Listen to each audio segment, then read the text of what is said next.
Opioid overdoses are at an all-time high, killing more Americans than car crashes or firearms. Following an initiative to cover this epidemic here in Arizona, now stations across America want to deliver a message of hope. Caulfield has the details from Washington.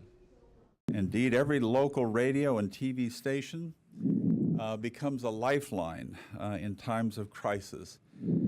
Today, America faces another crisis, a public health crisis that is ravaging communities across our country.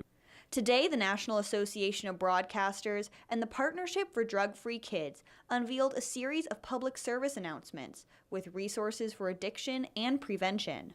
The move was inspired in part by Arizona broadcasters, who in 2015 aired the Cronkite-produced documentary Hooked. It ran commercial-free on every television station and most radio stations in the state. In Arizona, now we can't point at the program and take responsibility for this. I'm not doing that.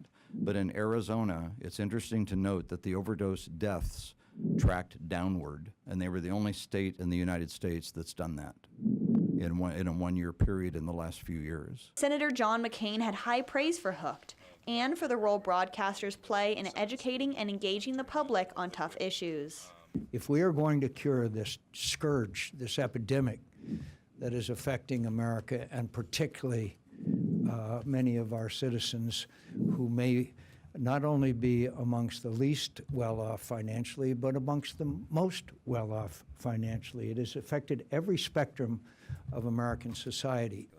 There's no official word on how many Arizona broadcasters will be airing these PSAs, but Brooks said the state will continue working to educate the public about addiction. Today, Arizona broadcasters have already graciously agreed to support another such program, with the Cronkite School being the producer of the program, to address the prescription drug and opioid issue.